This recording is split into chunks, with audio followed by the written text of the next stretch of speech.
গত রাতে আমিনুল ইসলাম বুলবুলকে নিয়ে একটা গুজব ছড়িয়ে দেন রিয়াসাত আজিম। সে তার ইউটিউব চ্যানেলে একটা ভিডিও পোস্ট করেন যেখানে টাইটেল ছিল ঠিক এরকম, বুলবুল আর ফিরছেন না, রিটার্ন টিকিট ছাড়াই অস্ট্রেলিয়া চলে গেলেন।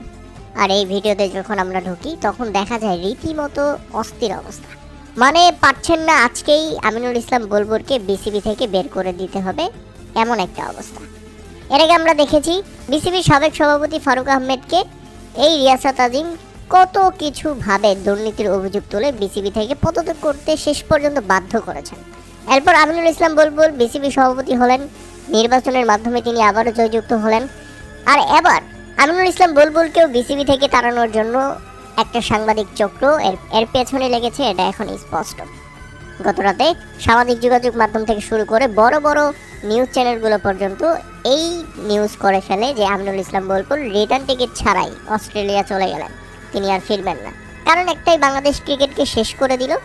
বাংলাদেশ ক্রিকেট বিশ্বকাপে অংশগ্রহণ করতে পারলো না, বাংলাদেশ ক্রিকেটকে বিশ্বকাপে অংশগ্রহণ করতে দেয়নি এই আমিনুল ইসলাম বুলবুল। অথচ এটা দেশের সমর্থকদের সিদ্ধান্ত, এটা দেশের সরকারের সিদ্ধান্ত, এটা দেশের মান ইজ্জতের ব্যাপার, যে কারণে বিশ্বকাপ বয়কট করেছে বাংলাদেশ নিজে থেকে।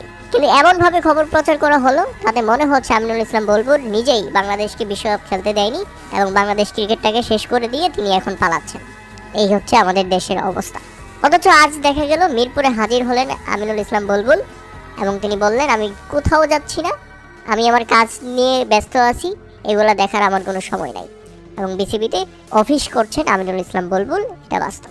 আপনারা একটা জিনিস দেখবেন, বিসিবির পরিচালক এম নাজমুল ইসলাম যখন ক্রিকেটারদের বিরুদ্ধে সত্য কথা বললেন, উচিত কথা বললেন, তখন ক্লাবের সভাপতি মোহাম্মদ মিঠুন এবং মিরাজরা তার পেছনে লাগলো এবং তাকে পদত্যাগ করতেই হবে।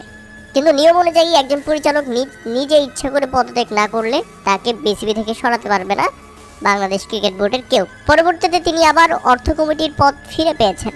এখন দেখা যাচ্ছে যে বিসিবির বিরুদ্ধে তো কিছুই করা যাচ্ছে না, সরাতে হলে আমিনুল ইসলাম বুলবুলকেই সরাইতে হবে, যে কোনোভাবেই হোক। তাই একটা সাংবাদিক চক্র আর এর পেছনে রয়েছে কিছু ক্রিকেটার যারা এদেরকে লিড দিচ্ছে। প্রিয় দর্শক, আপনারা ইতিমধ্যে বুঝতে পেরেছেন আমিনুল ইসলাম বুলবুলকে নিয়ে গভীর ষড়যন্ত্র চলছে, দেশের ক্রিকেটকে নিয়ে গভীর ষড়যন্ত্র চলছে। আর এর পেছনে কারা কারা আছেন তা অবশ্যই আমাদের কমেন্ট করে জানাবেন, আপনি যদি বুঝে থাকেন। আর আমরা যদি এখন রিয়াসাত আজিমের ইউটিউব চ্যানেলে যাই, দেখা যায় যে সেই ভিডিওটি ইতিমধ্যে ডিলিট করে দিয়েছে সে।